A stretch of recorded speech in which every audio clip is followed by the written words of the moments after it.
This is John Daly in Paris. I'm standing outside the sentry booth in the square in front of the Bastille on this sweltering hot day of July 14, 1789. More than 50,000 citizens have been kept waiting here since 10 a.m. Paris time, 5 a.m. New York time, by the Marquis de Launay, governor of the Royal French Prison Fortress. The crowd is demanding that the governor surrender the Bastille so that the people may have the arms inside to defend themselves against the king's mercenary troops who are at this very moment surrounding the city. If Delaunay refuses to turn the fortress and its arms over to the citizens of Paris, July 14th, 1789. CBS is there. The citizens of Paris before the Bastille. Columbia asks you to imagine that our microphone is at this famous event. All things are as they were then, except for one thing. CBS is there. This broadcast, the second in a special summer series produced and directed for Columbia by Robert Louis Cheon, is based on authentic historical fact and quotation. And now, Paris, July 14th, 1789, and John Daly. It's off the minute. The people of Paris are angry and restless. After years of indignities, hardships, and a struggle for a voice in their own government, King Louis XVI called a National Assembly at Versailles to write a new constitution. The hopes of the people for recognition of their rights were raised high, only to be rudely shattered a few days ago when the king suddenly, without warning, threw 30,000 troops around Paris, mostly foreign mercenaries, and threatened to suspend the National Assembly by force. The people are boiling with anger at this betrayal of their hopes, and they are also desperately afraid that the king's troops may invade the city, or at the very least attempt to force them into submission by starvation. In a frantic hurry to gather arms with which to defend themselves, they have assembled here before the Bastille, the only remaining royal garrison in the city. 4 times they have sent delegations inside to demand its peaceful surrender of the governor. 3 times they have returned not only empty-handed, but also with a warning to disperse. Now, the 4th and what may be the final delegation has been inside the Bastille for over an hour. If the governor still refuses, there's no telling what may happen. The people don't want bloodshed, but they're grimly determined to have arms and the Bastille, which to them is a symbol of tyranny. And they're carrying every conceivable kind of weapon right now that they've been able to lay their hands on. I can see pikes and sticks and hatchets. Others are carrying axes and old swords, and a few even have muskets, which they seized this morning from the Hotel des Invalides. There are also several cannons, but whether they can take the Bastille is another matter. I've asked a young Parisian lawyer to tell you what he thinks about that. His name is Jacques Danton. He's standing by the sentry booth with me at the foot of the outer drawbridge. The booth, by the way, is empty. The guard was taken away by the people earlier, enabling us to set up our CBS equipment here. Monsieur Danton, the Bastille is surrounded by 2 moats. It has a 10-foot stone wall, a garrison of Swiss mercenaries and old French soldiers, and it literally bristles with cannon in the towers.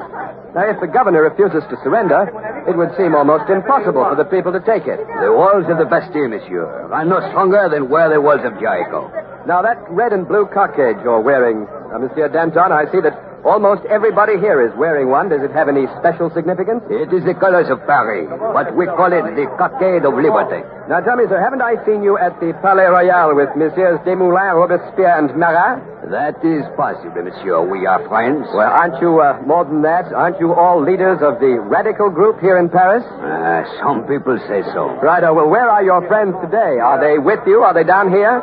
Yes, they are out in the crowd somewhere. And that crowd, sir, seems restive. It seems to have a bad temper. Temper? We are sick of financial ruin caused by war, corruption, and extravagance, falling on those least able to bear it. We are no longer willing to carry the load our fathers endured. We look to political changes that will make all men free and equal, brothers of one great human family. Well, some of your countrymen, Monsieur Danton, have told me that our own American Revolution has had some influence on the spirit of the French people during the past 6 months. Monsieur Daly, we admire your young country very much. It has given the people of Paris hope for better things. Not beyond the grave, but here on earth, now, today. Thank you, sir. Monsieur Danton is walking away now, losing himself in the crowd. A huge, brawny figure of a man, black-browed, with a powerful face, and a heavy shock of black hair, which he keeps brushing away from his eyes. There's still no sign of the delegation's return from the Bastille. We thought they were ready to come out when we went on the air, but there seems to be more delay. We're still waiting here at the sentry booth, and we hope you'll stay with us. My colleague, Ken Roberts, is out there in the crowd somewhere with a portable transmitter. So I'm going to turn the microphone over to him. Go ahead, Ken. Come in, Ken Roberts. This is Ken Roberts. I'm standing approximately dead center of the Place de la Bastille, right in the very heart of this massive mob of people. It's hot here. The heat here is terrific. The temperature must be at least 110. Regardless of what happens here this afternoon, July 14th will probably be remembered by the people of Paris as the hottest day of the year. The crowd here around me stretches way back up the Rue Saint-Antoine as far as the eye can see, into the very heart of Paris. There are all kinds of people here, shopkeepers, middle-class citizens, and many of the city's 200,000 beggars. There are even some women and children. Most of them are poorly dressed and undernourished, reflecting the conditions under which they've been living for so long in these narrow, crooked, and dirty streets of Paris. They're standing and moving about in small groups. Some are hanging out of the windows bordering the square. I've been looking around here trying to find some people who can speak English, but I haven't had much luck except for one man. We'll get to him in just a moment. But first here's a typical young Parisian housewife, and I'm going to... Madame Dupré, monsieur. Oui, madame, s'il vous plaît. She is slender, dark complexion, hair disheveled, wearing a faded gingham dress. I'm going to ask her what she intends to do with that axe in her hand. Oh, demandez tout. Madame Dupré, qu'allez-vous faire avec cette hache? Détruire la Bastille, monsieur. Tout le monde a la de la Bastille. Nous en avons assez. À bas la famine. Smash the Bastille, she says. Everybody's smashing the Bastille. We're tired of starving. We've had enough. Mettre le feu aux quatre coins du château de Versailles. Madame Dupré wants to wipe out the aristocrats, to burn down the palace at Versailles. And she looks as if she means it, gripping that axe in one hand and her little boy in the other. Here's a little boy now. Comment t'appelles-tu, petit? Philippe. And quel âge as-tu, Philippe? J'ai 8 ans, monsieur. Philippe says he's 8 years old. Philippe, qu'est-ce que tu fais ici aujourd'hui? Je vais prendre la Bastille. Vive la liberté! Philippe says he's going to take the Bastille. And now for the man I told you about before, the one who speaks English. His name is Monsieur Latude. Monsieur Latude, it's rather unusual for anyone in Paris today to speak English. Have you lived in England? Is that where you learned it? No, monsieur. I learned English in the Bastille. In the Bastille? Oui, I was a prisoner there for 35 years. 35 years in prison? You are astonished, monsieur. Well, yes, you didn't tell me, Monsieur Latude. I had no idea. May I ask, how did it happen? Why were you in there? I was charged with insulting Madame de Pompadour. She was the favorite of King Louis XV. Well, did you insult her? No, it was not true, but what can one do against the king's lettre de cachet? Lettre de cachet? Isn't that the paper the king signs committing a person to the Bastille without trial, evidence, or judge? Oui, monsieur, that is a lettre de cachet. The king signs it in blank, and he leaves the name of the victim to be filled in. And then he gives these blanks to his friends to use as they see fit. Is that it? That is it, monsieur. Now put yourself in that place. If anyone tries to make love to your wife or annoys you by loud talk at a dinner party, all you have to do is just write in the offensive person's name, hand it to the authorities, and voila, that is the last you hear of him. Well, is that all you did, Monsieur Latude? Is that why you spent 35 years in the Bastille? For nothing? For nothing, monsieur. Well, Monsieur Latude, what is it like inside the Bastille? How do they treat you in there? That is a long story, monsieur. But I will tell you one thing. Once they put me into a dungeon. The cell was covered with a foot of water. I was chained to the wall, and they kept me there for 40 months. Oui, the Bastille is a foreign vision. It should be destroyed. À bas la Bastille! I understand how you feel, Monsieur Latude. And now tell me, please, who was it who taught you English in the Bastille? It was another prisoner, Major the White from Ireland. He is still in there. You see, I escaped. You escaped? Well, tell us about it, Monsieur Latude. I never heard of anybody escaping from the Bastille. Well, monsieur, Just a moment. Excuse me, please, Monsieur Latude. I can see a signal from the battlement. A man is up there waving to the crowd. Something is evidently going on. Perhaps the delegation is coming down. I'm too far away, so I'm going to switch you back to John Daly at the outer drawbridge. This is John Daly. The signal from the tower is coming from Monsieur Rosier, the leader of the people's delegation. He's waving his hat. He's holding up his hand for attention. The crowd is quieting down a bit now. Apparently, he's about to say something. I'd like you to hear it if it's possible, so I'm going to lift our CBS microphone high in the air.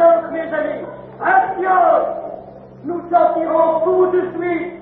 Tout de suite! He says the delegation will be immediately. This is it. The delegation will be out immediately. The crowd is very like the governor has finally come to terms. The people will have the Bastille and the arms to defend themselves against surrounding Paris. Monsieur Rosier has disappeared from the tower. The people's delegation is on the way down now, and I'll have the details of this surrender for you in just a few minutes. A feeling of enormous relief seems to have swept the square. I don't think anyone here really, in his heart, thought he could take this fortress by storm. And if you were here with me, you could see what I mean. The 8 circular towers of the Bastille, each 70 feet high, bristle with cannon. The entrance is defended by 2 yawning moats, 25 feet wide and 25 feet deep. And even if the people could drag down the drawbridges and hurdle these moats, they would run into the murderous fire of the guns manned by the French and the Swiss garrison. But there's no chance of anything like that happening now.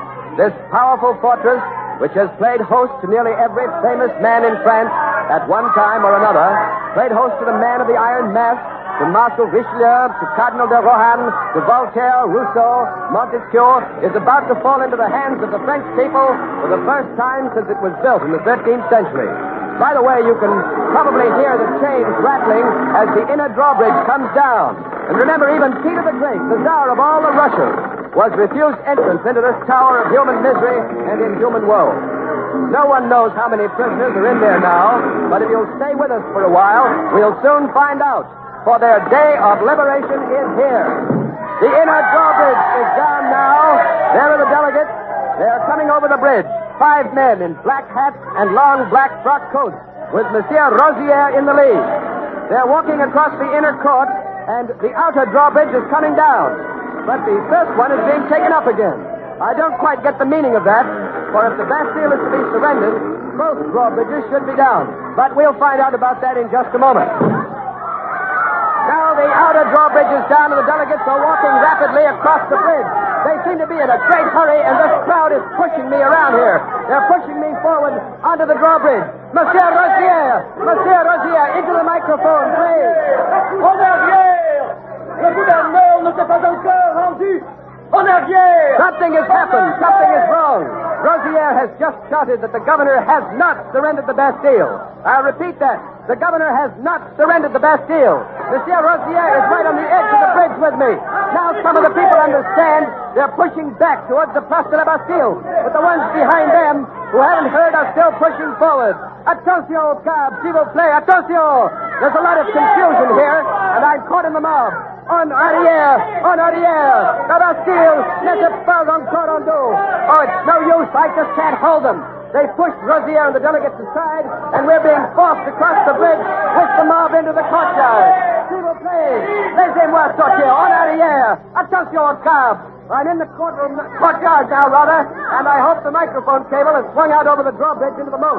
I don't know whether I'm still on the air, but assuming that I am, the people are still coming over. There are about 200 with me, and they're screaming and yelling. The guards are raising the outer drawbridge. People are spilling off into the moat or jumping forward into the inner court. Both the drawbridges are up, and we're jammed into the island courtyard between the 2 moats. Now, this is what has happened. This crowd of about 200 men and women who pushed across the outer drawbridge have been cut off here from the main mob across the moat in the Place de la Bastille. There is water on both sides of us. We're cut off. Gee, Huckleback!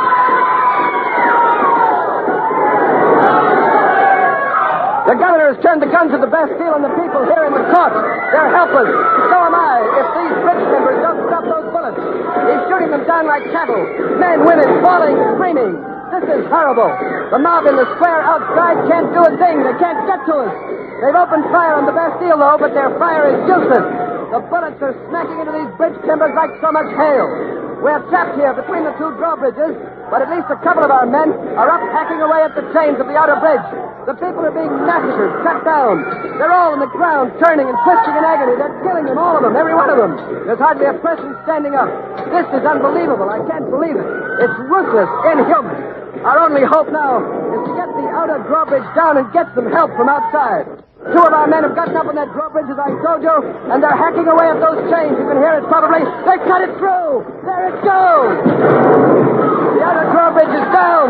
The outer bridge is down. And the mob from the square is coming across to help us. They're pouring in by the hundreds, by the thousands. The Bastille is stormed. The people are storming the Bastille.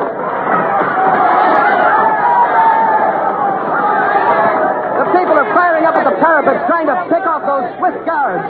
The bullets are flying all around us. Oh, that was close. The Frenchmen are shooting at the Bastille from across the square and up on the rooftops. The garrison, the guards, are answering with volley after volley of fire from the fortress. I can see some wagons now loaded with hay, and the people are bringing them up here. They're going to set fire to the governor's house here on the island between the two drawbridges, and they're doing it. There are 3 cannon. 3 cannon are being wheeled into place. The people must have taken them this morning from the Hotel des Avilades. They're training them on that inner drawbridge. They're going to blast it down. The governor's house is starting to burn. Smoke is curling up from it, and now our cannons are in position. They ought to go off at any minute. No, something's changed. The firing inside the Bastille seems to be slackening off a bit, but the people out here are still firing. They're mad with rage at the sight of the bodies of their own people who were shot down by the governor. Now the firing from inside seems to have stopped. The governor's house is burning, though, a flaming inferno. Smoke is shooting up in great billows. Oh, someone on the parapets is waving a white flag. He's shouting something. I can't hear what he's saying. There's too much racket. But the inner drawbridge is coming down. The bridge is down. The Bastille is really surrendering this time.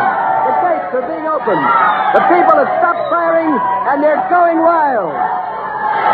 They're streaming over the bridge into the fortress. I can't follow them, but Ken Roberts is coming up with his portable transmitter. Go inside. Inside, Ken. Stay with the mob. I'll switch to you when you get well inside. Well, now the unbelievable has happened. The people have done the impossible. They have captured the Bastille. I still can't understand why the governor fired in the first place. It was either accidental, that is, a misunderstanding of orders, or it may have been deliberate treachery. I also can't understand the suddenness of this surrender. It was completely unexpected, and there must have been some strong reason for the governor to surrender so quickly after his massacre of these people out here. Perhaps there was a mutiny inside by French troops, or else maybe the governor could have been shot. Or perhaps it was the threat of the 3 cannon out here which persuaded him to give up in the hope of generous terms. Well, at any rate, the Bastille has surrendered, and Ken Roberts should be well inside by now and ready to tell you what's going on in there. Go ahead, Robert. This is Ken Roberts. I'm inside the Bastille in a huge inner courtroom, quite high, I'd say about 20 feet, and 40 by 40 in length and width. There are no lights, no windows, a stone floor and walls. Pine torches stuck into the walls cast an eerie light over the wild confusion going on in here. The people are still pouring in. Some have seized the keys and already gone down into the dungeons to release the prisoners. The mob in here is shouting threats at the terrified garrison. The soldiers are lined up on 2 sides. Old French soldiers on the right, Swiss mercenaries on the left. They're all trembling with fear. They're shouting at the top of their lungs, "Le Bastille se rend! Le Bastille se rend!" The Bastille surrenders. The governor is in the middle of the room, surrounded by the mob. He's wearing a gray frock coat, a red cross of Saint Louis, no hat. Somebody's just snatched his gold-headed sword cane from him, but the governor is taking it all. He's standing there, prim and defiant. He's got a lot to pay for the brutal massacre of those people out there in the courtyard. Now I've worked my way up to one of the old French pensioners, and I'm going to ask him why the Bastille surrendered. Monsieur, pourquoi la Bastille s'est-elle rendue? Nous l'avons forcé. Nous n'avons pas tiré sur nos frères. C'était les mercenaires suisses qui ont tiré. He says it was the Swiss guards who fired. The French soldiers refused to fire on their own people. They forced the governor to surrender. Le gouverneur voulait décharger son pistolet dans le tonneau de poudre. Il voulait faire sauter la Bastille. Nous l'avons empêché. He says the governor wanted to blow up the Bastille, but they stopped him. And now the mob has seized the governor and the soldiers. They're dragging them out of the Bastille. Monsieur Rosière, est-ce que vous les emmenez? L'hôtel de ville, pour répondre de ses crimes devant le tribunal du peuple. They're going to take the governor and his soldiers to the Hotel de Ville to be tried before a people's court. Just a moment, there's a prisoner. The first one, he must be a prisoner. He's old, very old. His hair is down to his feet, and it's white, completely white. I can see where the chains have been cut from his ankles. He's dragging a chain with him. He's blinking. He's holding his hand above his eyes. I guess he's not used to the torchlight. I'm going to speak to him. Votre nom, monsieur. Votre nom. Monsieur est parvenu. Quel âge avez-vous, monsieur? J'ai 90 ans. He is 90. How long in prison, monsieur? Combien de temps avez-vous passé à la Bastille? 30 ans. 30 ans. 30 years in prison. Je vous félicite, monsieur, de votre libération de la Bastille. Oh, merci, monsieur. Qu'est-ce que Louis XV et Madame de Pompadour diront de tout ça? I congratulate Monsieur Tavernier on his release, and he says he wonders what King Louis XV and Madame Pompadour will say. Both have been dead for at least 15 years. Now I'm going to ask him how many prisoners there are on the Bastille today beside himself. Monsieur, combien de prisonniers y a-t-il? Jean, Bouchard, Bernard, Desroches, Antoine Pujata, De Wright, le comte de Soulage, la Corrèze. Oui.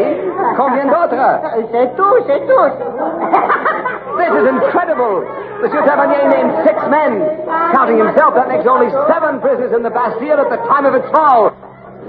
This is John Daly again at the sentry booth by the outer drawbridge. I've taken the air away from Ken Roberts because I've just been informed by our CBS studios here in Paris that the news of the Bastille's fall has already reached the king and his troops in Versailles, and we'll switch out there in just a moment. First, a last look at this turbulent scene. Part of the mob is dragging the governor and his garrison up the Rue Saint-Antoine to the city hall, the Hotel de Ville. The people here are rolling barrels of gunpowder and cannon across the bridges. They're passing out guns, thousands of them taken from the Bastille arsenal. They're working feverishly against time because they're desperately afraid of the king's reaction. But now, for an on-the-spot account of that reaction, I switch you to Versailles, Harry Marble reporting. This is Harry Marble in Versailles.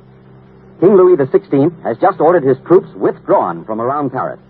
The order was issued just a few minutes ago, after His Majesty was informed of the surrender of the Bastille. The king was in the palace when the Duc de Liancourt, a member of the royal household, brought him the news. When de Liancourt told the king that the Bastille had been stormed, His Majesty inquired, "Is this a revolt?" And the Duke replied, "No, sire, it is a revolution." The king then, without his usual bodyguard, without even his hat, but accompanied by his 2 brothers, ran out of the palace to the National Assembly on the edge of the palace grounds. There he made an unprecedented appeal to the National Assembly. He placed himself in the hands of the people's representatives, men he had only yesterday threatened to destroy. He urged them to help him ensure what he termed the salvation of the state. The king said, "I await this from the National Assembly, from the zeal of the representatives of my people." The king also announced that he would go to Paris tomorrow and personally conciliate the people. He has also appointed the Marquis de Lafayette, head of the new National Guard, and the Marquis will escort him into Paris tomorrow. Lafayette, who helped us, the American people, win our independence a short time ago, has been playing a major role during the last 8 years in France, helping his own people win a voice in their government. Today, he is Vice President of the National Assembly. It's a particularly happy day for him. He's standing right here beside me.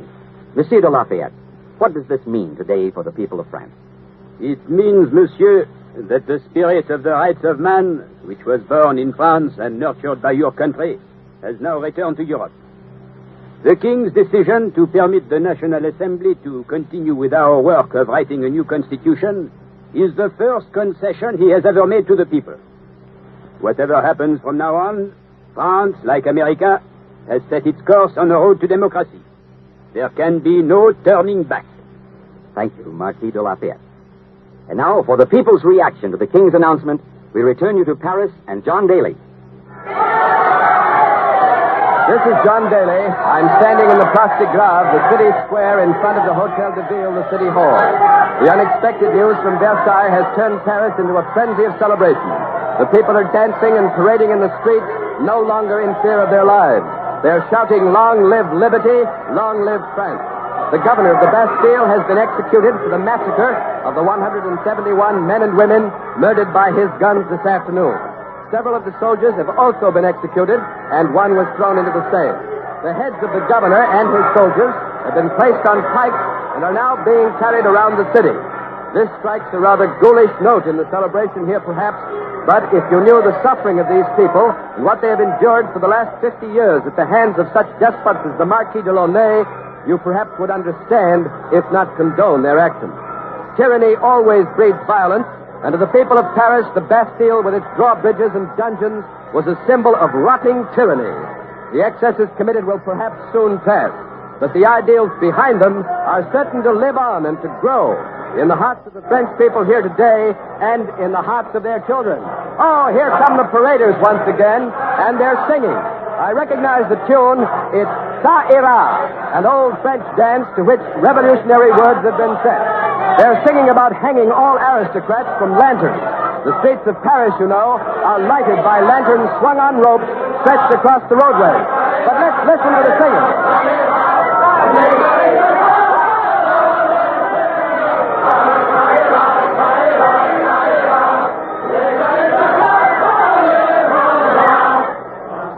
The young women in the crowd is waving a large key, a very large key. One moment while I ask her what it is. Mademoiselle! Oui, monsieur l'Américain. Qu'est-ce que? La clé de la Bastille. Oh, she said it's the key of the Bastille. Demain, je la donnerai au Marquis de Lafayette. And she says she's going to give the key to Lafayette tomorrow when he arrives in Paris. Oui, monsieur. Au Marquis de Lafayette. Il la donnera au général. À quel général? Washington. To Washington, our General Washington and Lafayette's former commander. He's going to give the key of the Bastille to Lafayette so that Lafayette may present it to our own first President of the United States, His Mightiness George Washington. The crowd is still singing. I hope you can hear them. They're singing that song with the country of the on this 14th day of July, 1789. The day that will undoubtedly go down in history as Paris, July 14th, 1789. The Bastille is stormed, and the French Revolution begins. You have been listening to CBS Is There, the second in a special summer series of broadcasts of famous events. Next week, October 12th, 1492. Columbus discovers America. CBS is there. CBS Is There is produced and directed for Columbia by Robert Louis Cheon, who wrote tonight's broadcast in collaboration with Macaja Wren.